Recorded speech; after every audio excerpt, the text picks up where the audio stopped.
this Futfemreflect International video. Today I'm with Philine, who is going to tell us about growing up playing football in Thailand and France. Thailand and France. This is very exciting because we've had Thailand and we've had France from Helena and from France, so now we get the sort of mix.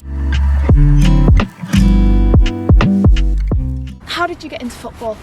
I started in Thailand, like just at school. Like, the PE teachers kind of approached me because I was doing quite well in PE. Nice. And then they were like, oh, you should try doing a sport. So then I just joined the school football team. So that was like not club football? No, it was just with the school. And I was in secondary school at that point. What was that like then? Was that just training or did you play matches against other schools? How was that? Yeah, so in Thailand there were like seasons of every sport. So football, I don't really remember when it was, but there was always like, I think it was like a 2-month period where we'd train, I think, twice a week. Ooh. And then at the end of those 2 months we'd have like a big tournament with all the international schools in Bangkok. Okay, and then you moved to France when you were 13, 14, I think. Okay, so what were your experiences like in France then?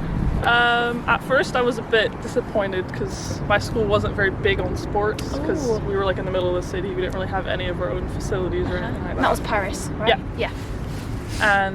But then I joined the school team and I met someone there, like one of my best friends now, who was also in the club team, and so she was like, oh, just come along, and then I ended up joining the club team as well. School experience is a bit different there. Yeah. You didn't do so much football, but you played in a club. Yeah. So what was that like? Was that with French people? Yeah. And how was that? It was hard at first. They kind of just thought I was just some annoying English-speaking person, but as the years went by, I kind of started to learn a bit more French, and then we kind of just all became friends. So nice. That must have been quite tough. So like when you moved to France, did you not speak any French? No, not at all. Oh my gosh. And then to join a football team as well and like try and communicate with them must have been tough.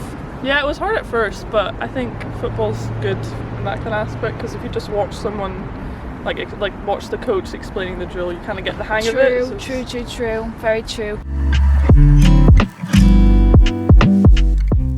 Yeah, but at the same time, like, it's always hard to join a new team, especially if it's like just you joining the pre-established team.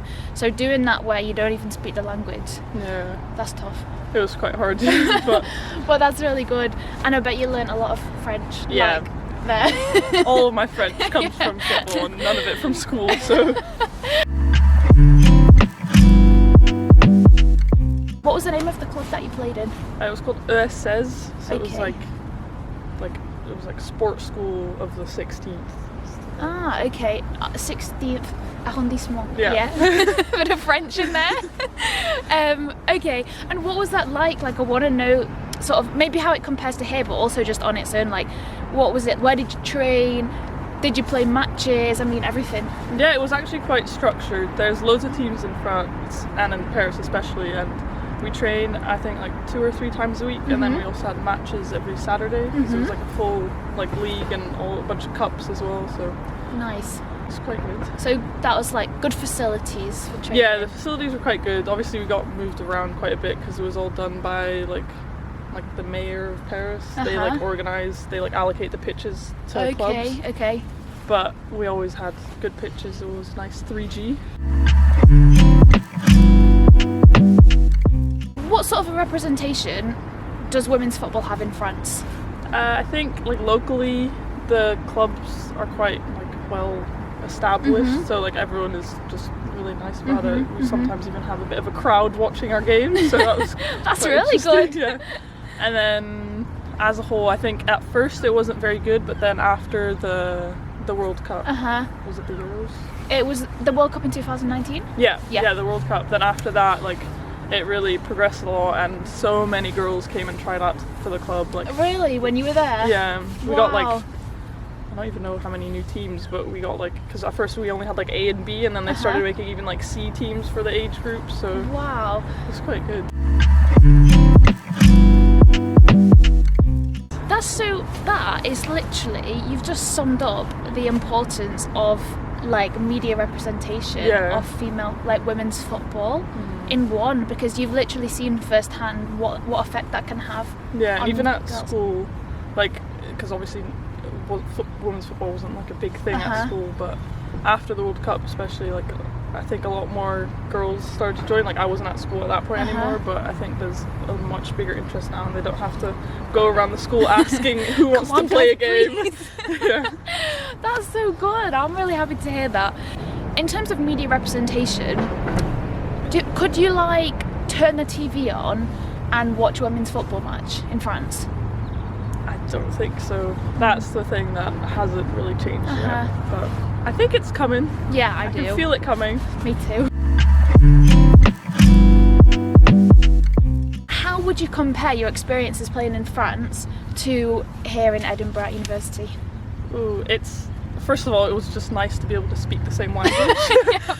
It was hard to actually kind of adjust to, like, because I was kind of used to just kind of being kind of quiet on the pitch because I didn't really know what to say. But then, yeah, it's nice to just be able to talk with everyone, and also that, like, everyone's doing the same thing, so everyone's at uni, so that's quite nice to just have something in common with everyone.